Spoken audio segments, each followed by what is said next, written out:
ଭୋକ୍ତାପ ନକରେ police ବିରୋଧ ରହେ ଅପରାଧୀକୁ ଦଣ୍ଡ ଦେବାକୁ ଯଦି ପଛଘୁଞ୍ଚା ଦିଏ ଆଉ ଅଭିଯୋଗକାରୀଙ୍କୁ ନ୍ୟାୟ ଦେବା ପାଇଁ ଯଦି ପଛଘୁଞ୍ଚା ଦିଏ ଆଜି ଘେରାଉ ଆନ୍ଦୋଳନ କାଲି ହବ ଆଇନ ଅମାନ୍ୟ ଆନ୍ଦୋଳନ। ବିଜେଡି ନିରବୀ ଯିବ ନାହିଁ। ବିଜେଡି ମୁଣ୍ଡ ପ୍ରତି ସବୁ ଅନ୍ୟାୟକୁ ସବୁ ସମୟରେ ସହିଯିବ ନାହିଁ। ତେଣୁ ଇଏ ହଉଛି ଆଜି ଚେତାବନୀ, ବିରାଟ ଚେତାବନୀ। ଦେଖନ୍ତୁ ଆଉ ଯୋଉ ବନ୍ଧୁମାନେ କହୁଥିଲେ ଯେ ବିଜେଡି କାଲିର ବିଜେଡି ଆଜି ନାହିଁ, ଆଜି ଟିକେ ଆଖି ଖୋଲି ଦେଖନ୍ତୁ।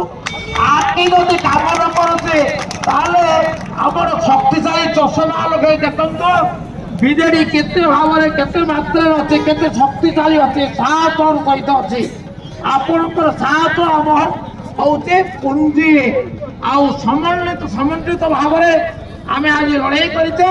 ଏବଂ ଶେଷରେ ଏତିକି କଥା କହିବା ପାଇଁ ଚାହେଁ ଏସପି ମହୋଦୟ ଏବଂ ରାଜ୍ୟ ପୁଲିସ ପ୍ରଶାସନ ଦେଖନ୍ତୁ ପ୍ରତିବାଦ ଉତ୍ତର ଶୁଣନ୍ତୁ ଏବଂ ଆମ ପ୍ରତିବାଦର ଭାଷା ବୁଝନ୍ତୁ। ଅପରାଧୀକୁ ଦଣ୍ଡ ଦିଅନ୍ତୁ, ଅଭିଯୋଗକାରୀକୁ ନ୍ୟାୟ ଦିଅନ୍ତୁ, ଆଇନର ଶାସନ ପୁନଃପ୍ରତିଷ୍ଠା କରନ୍ତୁ। ତାହେଲେ ଆନ୍ଦୋଳନ ଚାଲିବ ଏବଂ ଆଜିର ଘେରାଉ ଆନ୍ଦୋଳନ କାଲି ଆଇନ ଅମାନ୍ୟ ଆନ୍ଦୋଳନ ପରିଣତ ହେବ। ଏତିକି କହି ଆପଣମାନଙ୍କୁ ପୁନର୍ବାର ଧନ୍ୟବାଦ ଦେଇ ସମସ୍ତ ନେତୃମଣ୍ଡଳୀଙ୍କୁ କୃତଜ୍ଞତା ଜଣାଇ ସହଯୋଗ ପାଇ ଆପଣଙ୍କ ତରଫରୁ ମୋ ତରଫରୁ ସାଧୁବାଦ ଦେଇ ଏବଂ ସବୁ ନେତୃମଣ୍ଡଳୀଙ୍କ ତରଫରୁ ଆପଣମାନଙ୍କୁ ପୁଣି ଥରେ ଅକୁଣ୍ଠ ସହଯୋଗ ଏବଂ ସାହସ ପ୍ରଦର୍ଶନ କରି ଏ ଆନ୍ଦୋଳନକୁ ସଫଳ କରିଥିବାରୁ ଧନ୍ୟବାଦ ଦେଇ ବକ୍ତବ୍ୟ ଶେଷ କରୁଛି।